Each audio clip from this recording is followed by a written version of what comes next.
Oke, assalamualaikum warahmatullahi wabarakatuh. Setelah kemarin kita berbincang-bincang tentang ciri-ciri makhluk hidup, sekarang kita bahas tentang klasifikasi makhluk hidup. Kira-kira ada berapa banyak sih makhluk hidup di dunia ini menurut kalian? Banyak sekali, banyak sekali, pasti banyak sekali ya.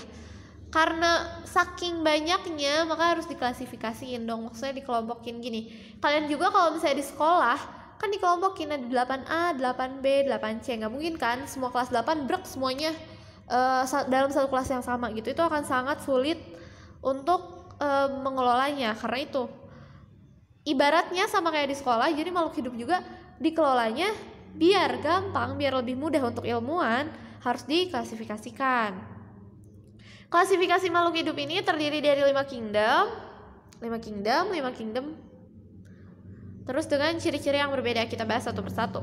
Yang pertama ada kingdom Monera, dia itu kelompoknya para bakteri-bakteri yang nggak pernah kita lihat sama sekali ya, padahal banyak banget. Ciri-cirinya dia sangat kecil dan tubuhnya hanya satu sel. Jadi kalau misalnya manusia itu kan tubuhnya beratus-ratus ribu sel, berjuta-juta sel. Tapi kalau misalnya bakteri dia cuma satu sel. Ya jelas dong bakteri nggak akan kelihatan sama mata kita. Padahal di tangan kalian, di handphone kalian itu pasti ada bakterinya. Yang kedua ialah protista. Protista itu dikatakan organisme mirip ... Jadi sebenarnya protista itu dia kecil sama kayak bakteri, cuma lebih besar dari bakteri. Dan kenapa dia digolongkan kepada protista? Karena dia itu nggak masuk ke kingdom manapun gitu. Maka dari itu disebutnya dia bisa mirip tumbuhan, mirip hewan, dan mirip jamur. Tapi dia bukan tumbuhan, dia juga bukan hewan, dan dia bukan jamur. Dia hanya mirip. Karena itu yang mirip-mirip itu dikelompokkan ke dalam satu kingdom yang sama, yaitu protista. Lanjut, fungi atau jamur. Udah sering dilihat ya, jamur biasanya suka ada di tempat-tempat lembab atau di hutan, atau ada yang tanam jamur di rumahnya. Atau biasa jamur juga bisa dimasak ya. Jamur ini tidak berklorofil. Pernah lihat jamur yang warna hijau? Tentu tidak ya, karena jamur tidak memiliki klorofil. Ciri-cirinya dia heterotrof. Apa itu heterotrof? Dia tidak bisa membuat makanannya sendiri. Jadi dia makan itu sama kayak kita, harus dari sumber lain gitu. Kalau kita kan makan misalnya makan daging ayam, terus makan nasi. Nah, jamur juga sama makannya, tapi dari mana? Dari kayak organisme-organisme yang udah membusuk. Makanya jamur itu hidupnya di tempat-tempat yang lembab, jadi diserap. Misalnya di batang pohon nih jamurnya tinggal di situ, jadi nanti jamur pelan-pelan ngambil nutrisi dari si batang kropos itu. Plantae yang keempat ialah tumbuhan. Ciri khasnya dia berklorofil, jadi jelas ya daun warnanya hijau. Karena dia berklorofil, dia bisa berfotosintesis, makanya dia autotrof namanya. Dan yang terakhir animalia, yaitu hewan. Dia heterotrof. Ya dong, kita kan gak bisa berfotosintesis ya. Kalau kita berfotosintesis nanti kita jadi hijau-hijau. Hewan itu heterotrof, manusia juga termasuk dalam kingdom animalia.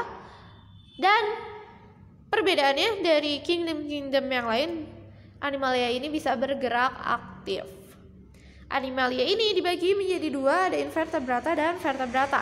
Invertebrata itu yang tidak memiliki tulang belakang, sementara vertebrata yang memiliki tulang belakang.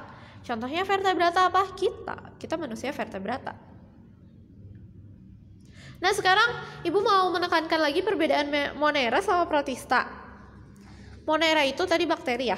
Kita lihat ini dia contoh gambarnya. Ini bakteri. Yang ini visualisasi 3D-nya. Kalau yang ini visualisasi kalau dilihat pakai mikroskop. Nanti kita belajar mikroskop di pertemuan selanjutnya. Terus di mana sih bakteri berasal?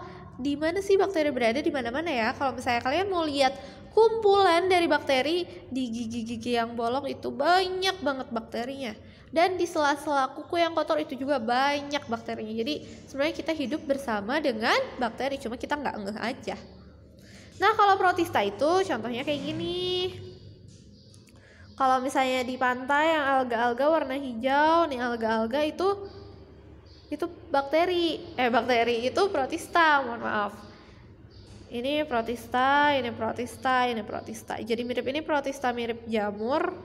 Yang ini protista mirip jamur, ini protista mirip tumbuhan, ini protista mirip tumbuhan, dan ini protista mirip hewan. Nah, sekarang kita bicara tentang animalia. Animalia kan tadi dibagi dua ya. Ada invertebrata dan vertebrata. Yang punya tulang belakang berarti vertebrata, dan yang tidak punya tulang belakang berarti invertebrata. Vertebrata ini dibagi 5. Ada pisas, amfibi, reptil, aves, dan mamalia. Nah, kira-kira sekarang kita tebak-tebakan. Aduh, tunggu. Nah, sekarang kita tebak-tebakan. Pisces itu ialah ikan. Yang mana ikan? Ini ya. Ini Pisces ya, nomor 1 jelas. Terus amfibi. Amfibi itu apa? Hewan yang bisa hidup di 2 tempat. Bisa di darat, bisa juga di laut. Apa contoh amfibi? Apa? Ini ya, kata amfibi. Lanjut, reptil apa ya? Reptil hewan biasanya dia bersisik, terus kulitnya kering. Apalagi ya kalau reptil, biasanya dia nokturnal. Nokturnal itu aktifnya di malam hari. Yang mana yang reptil? Yang ini ya, 3. Ini dan ular juga reptil. Aduh, susah dinomorin ya. Ini ya, 3. Terus aves. Aves itu burung. Mana yang burung? Mana yang burung? Yang A atau yang B? Yang mana coba? Burung apa ciri-cirinya bisa terbang? Jelas. Tapi ada juga burung yang gak bisa terbang. Terus punya bulu. Mana yang burung? Yang B. Berarti yang aves itu ini ya, 4. Si burung apa? Burung hantu. Dia aves. Sekarang mamalia. Mamalia itu contohnya kita. Ciri khasnya dia punya kelenjar mame, atau berarti dia menyusui. Itu mamalia. Yang mana yang mamalia? Yang nomor 5. Aduh, yang nomor 5. Terus yang ini apa dong? Kelelawar. Kelelawar juga ternyata mamalia, tapi mamalianya bisa terbang. Kan ada ya mamalia bisa berenang. Contohnya apa? Dugong, ada yang tahu dugong? Putri duyung, bukan putri duyung sih, ikan putri duyung. Itu dugong bisa menyusui. Terus paus, lumba-lumba, itu juga mamalia laut. Nah, tugasnya cari contoh hewan invertebrata yang ada di sekitar rumahmu. Kan tadi ibu baru ngejelasinnya vertebrata ya. Sekarang cari contoh hewan invertebrata yang ada di sekitar rumahmu. Fotokan hewan tersebut dan kumpulkan gambar via Google Classroom.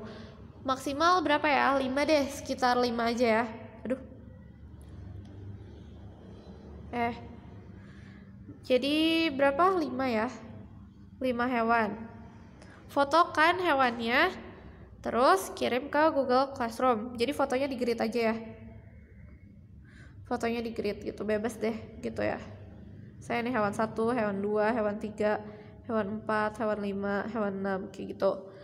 Contohnya apa sih? Bocorin dulu deh. Invertebrata itu berarti tidak memiliki tulang belakang. Contohnya semut. Semut ada tulangnya enggak? Enggak dong. Terus kayak ulat. Terus apa lagi ya? Cacing, kayak gitu ya. Cicak mah dia punya tulang belakang. Apalagi ya? Ya itu cari di sekitar rumahmu. Oke? Cukup sekian pembelajaran hari ini. Wassalamualaikum warahmatullahi wabarakatuh.